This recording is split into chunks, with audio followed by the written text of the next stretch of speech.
जय श्री कृष्णा, हर हर महादेव। नमो astro channel में आप सभी का स्वागत है। आज हम बात करेंगे कि काल पुरुष कुंडली का उपयोग कैसे किया जाए। हमने एक बेसिक वीडियो काल पुरुष कुंडली पे ऑलरेडी बनाई है, तो उसमें जो बातें ऑलरेडी हुई है वो सेम बातें मैं इस वीडियो में दोबारा नहीं दोहराऊंगा। कोई चाहे तो लिंक दे रखा है, आप उसे ज़रूर देखिए। हमने काल पुरुष कुंडली के वक्त बॉडी पार्ट्स के बारे में बात की थी, तो आज के एग्जाम्पल में हम उसी से समझते हैं कि आप अपने कुंडली के साथ काल पुरुष कुंडली का उपयोग कैसे करें। तो काल पुरुष कुंडली में हमने जाना मेष लगन से भगवान विष्णु की कुंडली बनाई थी हमने, पर आप, मैं, हम सभी के लगन हमेशा मेष नहीं होते। हम सभी के अलग अलग लगन हो सकते हैं और जिस राशि में जो ग्रह विराजमान है उसे आप बदल नहीं सकते। तो आपकी या मेरी कुंडली बदलने वाली नहीं है। जो ग्रह जिस राशि में आपके जन्म कुंडली में है वो वैसे ही उसी राशि में रहेंगे। केवल आपको करना क्या है, आपकी कुंडली जिस भी लगन की हो उसे घुमा के मेष लगन पे लाना है और फिर आप अपनी लगन कुंडली और आप ही की जो बनाई हुई काल पुरुष कुंडली है उससे आप कंपैरिजन करके कुछ बॉडी पार्ट्स के बारे में जान सकते हो। अब देखिए, ये मैं बेसिक वीडियो तो नहीं कहूँगा और ना ही बहुत ज़्यादा एडवांस है, सिंपल रखेंगे। पर हाँ, ये ज़रूर कहूँगा कि बेसिक नॉलेज होने के बाद ही आप ये काम कर सकते हो। जैसे हमने केवल काल पुरुष कुंडली में बॉडी पार्ट्स की बात नहीं की थी, हमने जब हाउसेस डिस्क्राइब किए थे, हाउस 1, हाउस 2, हाउस 3, वहाँ भी हमने बॉडी पार्ट्स को कंसिडर किया है। उसके अलावा आपको ये सारी जानकारी होनी चाहिए कि कौन से ग्रह नैसर्गिक अशुभ माने गए हैं और कौन से ग्रह शुभ माने गए हैं। अब आपके पास आपकी दो कुंडली है, एक जो आपकी ओरिजिनल लगन कुंडली है और दूसरी उसी कुंडली को आपने रोटेट कर दिया है, मेष लगन पे लाके रख दिया है। अब आपको क्या करना है, आपको शुभ ग्रह और अशुभ ग्रह देखने हैं कि किस किस राशि में और लगन कुंडली में किस किस भाव में आपके शुभ ग्रह है और किस किस भाव और राशि में अशुभ ग्रह है। तो आपके जिन जिन राशियों में शुभ ग्रह है वो राशियों को आप ये समझिए कि वो बॉडी पार्ट्स आपके अच्छे हैं, और जिन जिन राशियों में नैसर्गिक अशुभ ग्रह है वो बॉडी पार्ट्स पे आपको थोड़ा काम करना पड़ता है। मतलब आप या तो वहाँ डेफिशिएंसी देख सकते हैं, जैसे अगर मेष राशि में कोई मैलिफिक आ जाए, नैसर्गिक अशुभ की बात कर रहा हूँ, मेष राशि हेड को रिप्रेजेंट करता है, तो हेड कहीं ना कहीं कमज़ोर पाया जाता है। काफ़ी लोगों को ज़रा सा भी टच होने पे खून आ जाता है, हल्की सी चोट पे भी, और कुछ लोगों का हेड अच्छा स्ट्रॉन्ग होता है, वो सर पटकने के बाद भी उनको ना सूजन होती है ना खून आता है।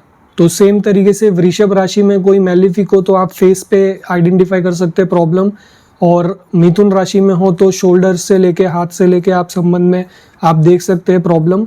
पूरे बॉडी पार्ट को आपको वैसे चेक करना है कि एज पर काल पुरुष कुंडली जहाँ जहाँ आपके ग्रह विराजमान है वहाँ कहाँ शुभ ग्रह है और कहाँ अशुभ ग्रह है। शुभ ग्रह जहाँ है वो आपके ऑर्गन्स को कहीं ना कहीं प्रोटेक्ट करते हैं। अगर वो शुभ ग्रह कोई ऐसे राशि में है जिसका उसके साथ कोई संबंध हो तो वो डेफिनेटली वहाँ पे आपको प्रमोट करता है। जैसे चंद्रमा चौथे भाव के कारक है और कर्क राशि के स्वामी भी है, तो चौथे भाव में जब भी आपके चंद्रमा विराजमान होते तो वो शीतलता का कारक माना गया है ग्रह। तो व्यक्ति में शीतलता होती है, दिल का बुरा नहीं होता, अक्सर व्यक्ति जल्दी लोगों को माफ़ करने वाला व्यक्ति होता है, सबको साथ में लेके चलना आता है इसे। और हाँ, बॉडी पार्ट की बात करें तो डेफिनेटली उसको चेस्ट और हार्ट की दिक्कत नहीं होने वाली, अनटिल एंड अनलेस कि आगे जाके कोई प्रॉब्लम हम आइडेंटिफाई ना कर ले। अभी हम स्टेप 1 पे है, केवल हमने शुभ ग्रह और अशुभ ग्रह को देखा है। अब आपने जैसे काल पुरुष कुंडली बना के आपकी राशियों में आपने चेक किया कि कहाँ कहाँ अशुभ ग्रह है, कहाँ कहाँ शुभ ग्रह है, आपको अपने लगन कुंडली में भी सेम चीज़ करनी है। राशियों को भूल जाइए, आप भाव पे फोकस कीजिए। जैसे कि मैंने फर्स्ट हाउस को बताया, फर्स्ट हाउस आपका हेड है, तो कोई भी कॉम्बिनेशन काल पुरुष से यहाँ रिपीट हो जाए आपकी कुंडली में तो वहाँ पे आपको ज़्यादा दिक्कतों का सामना करना पड़ सकता है। तो ये हो गया स्टेप 2। स्टेप 1 में हमने केवल आइडेंटिफाई किया है कि कौन सी चीज़ कमज़ोर है, कौन सी चीज़ मजबूत है। स्टेप 2 में हमने उसको रीवेरीफाई किया कि वाकई में ये जो चीज़ कमज़ोर नज़र आ रही है वो कमज़ोर है भी कि नहीं है। तो जब कभी किसी के दोनों कुंडली में प्रॉब्लम आ जाए तो स्टेप 3 क्या करते हैं, हम चेक करते हैं कि मैलिफिक इन्फ्लुएंस एक अकेला है या मल्टीपल है। तो मैलिफिक इन्फ्लुएंस में देखिए, ग्रह खाली बैठना ज़रूरी नहीं है, ग्रह दृष्टि से भी आपको बहुत कुछ दिक्कतें दे सकते हैं।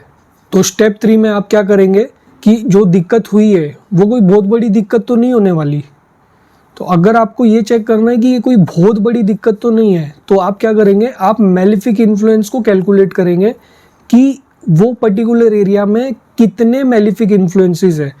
2 या उससे ज़्यादा अशुभ ग्रह की आपके वो पर्टिकुलर राशि और भाव में एस्पेक्ट्स या विराजमान होके कोई दिक्कतें दिखे तो वो मेजर भी हो सकती है। तो आपको ये ग्रह याद होने चाहिए, शनि, मंगल, राहु, केतु, ये चारों मिलके कहीं अगर कुछ एक साथ आपको इंडिकेट कर रहे हो तो आपको जातक को सबसे पहले सचेत करना चाहिए कि आप उस भाव को बचाने के जितने प्रयास है वो कर लीजिए। मोस्ट ऑफ द टाइम आप देखेंगे कि बेबी बॉर्न ही किसी किसी कमियों के साथ होता है, तो आप वहाँ पे ये स्टडी को अप्लाई करेंगे तो आपको पता चलेगा कि ऐसा क्यों हुआ है। हमने जाना, हम कुछ प्रारब्ध लेके आते हैं, और कहीं कहीं देखिए लग्नेश अच्छा बैठा होता है, सूर्य चंद्र कुंडली में अच्छे होते हैं, तो व्यक्ति को इनिशियली वो प्रॉब्लम्स नहीं भी होती है, मगर आप जैसे जैसे एज में आगे बढ़ते हो और अगर आपकी कुंडली में कोई चीज़ दिक्कत देने वाली है तो जब उस चीज़ की दशा आ जाती है तो दशा अष्टक वर्ग के ट्रांजिट आप जब चेक करेंगे तो आपको बहुत ज़्यादा कॉन्शियसली स्टेप करना होता है आगे कि उस समय आपको ज़्यादा सुरक्षित रहने की ज़रूरत है। और देखिए बेनिफिक प्लैनेट्स को कभी मत भूलिए, ठीक है, बृहस्पति देव और चंद्रमा, बुध देव, आप इन सबको भूलिए मत, कभी भी देखिए। अगर कहीं आपको मेलिफिक इन्फ्लुएंसेस मिल रहा है तो क्या उस मेलिफिक इन्फ्लुएंस के अगेन आपको बेनिफिक एस्पेक्ट्स मिल रहे हैं? डेफिनेटली अगर देवगुरु बृहस्पति जिस चीज़ को ब्लेस करते हैं वहाँ पे दिक्कत होने भी वाली होना तो नहीं होती है, बस शर्त है कि बृहस्पति देव खुद अशुभ ना हो आपके कुंडली में। तो ये एक एग्जाम्पल मैंने आपको देने का प्रयास किया है कि आप काल पुरुष कुंडली का उपयोग कैसे करते हैं। बहुत से लोग कंफ्यूज हो जाते हैं कि मेरी काल पुरुष कुंडली है, मैं मेष लगन में पैदा हुआ हूँ, तो काल पुरुष कुंडली ऐसे आपकी नहीं है। काल पुरुष कुंडली तो भगवान विष्णु के लिए बनाई गई है, परंतु हमने उस वीडियो में ये चीज़ समझी कि भगवान विष्णु काल पुरुष है और हम सब उन्हीं के अंश है, तो कहीं ना कहीं उनकी कुंडली तो फिक्स है, मगर हमारी कुंडली बदल रही है क्योंकि ट्रांजिट्स में प्लैनेट बदल रहे हैं। हमको हमेशा काल पुरुष कुंडली को साथ में रख के अपने कुंडली का जज करना होता है। तो आप कहीं ना कहीं इसे मेडिकल एस्ट्रोलॉजी के लिए भी यूज़ कर सकते हैं। आप बहुत आसानी से पकड़ पाओगे कि कौन से व्यक्ति की कौन सी चीज़ कमज़ोर हो सकती है, और आपको स्टेप्स भी मैंने दे दिए, स्टेप 1, स्टेप 2, स्टेप 3। स्टेप 1 में तो आप खाली एक ऊपर से स्कैनिंग कर रहे हो, स्टेप 2 में आप ये पता कर रहे हो कि जो स्कैन में आया है रिपोर्ट वो जेन्युइन है या नहीं है। अगर वो जेन्युइन है तो आपको ये भी पता चल जाएगा कि कितने शुभ ग्रह वहाँ पे एक्सपेक्ट कर रहे हैं, उसमें रिकवरी के कितने चांस है। अगर आपको वहाँ पे भी कुछ कम ज़्यादा दिखता है तो आप स्टेप 3 में जा रहे हो। स्टेप 3 में भी अगर आप देख रहे हो कि खाली नेगेटिव एस्पेक्ट्स है, वहाँ सब कुछ वहाँ पे खराब ही दिख रहा है, तो आपको वहाँ पे बहुत ज़्यादा कॉन्शियसली स्टेप लेना है। आपको किसी राशि में दिख रहा है कि सभी ओर से चोटें पड़ रही है, शनि, राहु, केतु, मंगल, कहीं ना कहीं 2 से ज़्यादा, याद रखिएगा मेरी बात, 2 से ज़्यादा मेलिफिक इन्फ्लुएंस हो और कोई भी शुभ एस्पेक्ट्स ना हो, तो वहाँ पे आप बहुत ज़्यादा अच्छे से आप उसको मेंटेन करने का चालू कर दीजिए। और आप आइडेंटिफाई भी कर सकते हैं, जैसे देखिए राहु को हमने समझा कि ऐसी चीज़ जो पकड़ में नहीं आती, अंदर ही अंदर कुछ खराब कर देगी, ऑल ऑफ अ सडन बाहर आती है चीज़ की, अचानक आपको पता चलता है कि यार इस व्यक्ति को ये प्रॉब्लम है। शनि ग्रह की बात करें तो देखिए उन्हें डिजीज से जोड़ा गया है कि आपको अगर कोई पेन या कोई सफरिंग या कोई बीमारी देनी होगी तो वो डिलीवरी करने का काम किन के अंडर आता है? सैटर्न के अंडर आता है। अगेन कहूँगा, क्या खाली डिजीज देते हैं शनिदेव? नहीं, बहुत सी चीज़ें देते हैं। आज हम खाली एक टॉपिक पे बात कर रहे हैं तो एक ब्रॉड व्यू ज़रूर रखिएगा। अगर यही शनि ग्रह पे कोई पॉजिटिव एस्पेक्ट्स आता हो और ये शनि ग्रह आपकी कुंडली में अशुभ भी ना हो बहुत ज़्यादा, तो मानिए यकीन ये स्पिरिचुअल ग्रोथ भी देते हैं। तो देखिए आप जीवन भर जो कोई कर्म कर रहे हो वो कर्म के कारक ग्रह है शनि ग्रह, वो अलाउ करेंगे तो ही आप आध्यात्मिक जीवन भी जियोगे, तो ही आप मैरिटल लाइफ को भी इंजॉय करोगे, वो अलाउ करोगे तो ही आपको संतान की प्राप्ति होगी। तो ये चीज़ को याद रखिए, ब्रॉड व्यू कभी मत भूलिएगा ज्योतिष शास्त्र में। पर हाँ, एक पॉइंट याद रखिए कि अगर शनि ग्रह से संबंधित आपको कुछ दिख रहा है तो आपको आइडेंटिफाई हो जाएगा कि ये किसी डिजीज को निमंत्रण देने वाली बात हो सकती है। मंगल की बात करूँ तो डेफिनेटली यहाँ पे सर्जरीज आप जोड़ सकते हैं, एक्सीडेंट्स आप जोड़ सकते हैं, एक्सीडेंट में वो पार्ट में इंजरी की चांसेस हो सकते हैं अगर वो मेलिफिक ही हो खाली। केतु की बात करें तो वो कट्स के कारक है, सेपरेट करने के कारक है, तो कट्स लग जाना। और ये केवल ऐसे ही काम नहीं करता है, जैसे अगर मैं मिथुन राशि की बात करूं और मैं केतु महाराज की बात करूं तो केतु महाराज की एक खासियत है कि आप कभी भी जहां आपका केतु है, ये चीज़ को आप बांध लीजिएगा, जहां आपके केतु महाराज विराजमान है, जिस राशि में विराजमान है, उस चीज़ को लेके आप कभी भी अनकॉन्शियसली भी गलती से भी नेगेटिव न्यूज़ मत सुनिए। तो देखिए आजकल का चलान है, बिना मतलब ज्ञान दिए जा रहा है कोई भी, तो हर ज्ञान ग्रहण करने योग्य नहीं होता। तो मैं अगर कहूँ किसी के मेष राशि में केतु महाराज विराजमान है तो उसे ज़्यादा नेगेटिव चीज़ें नहीं सुननी है, देखनी है या बोलनी है। किस रिलेटेड? Head related.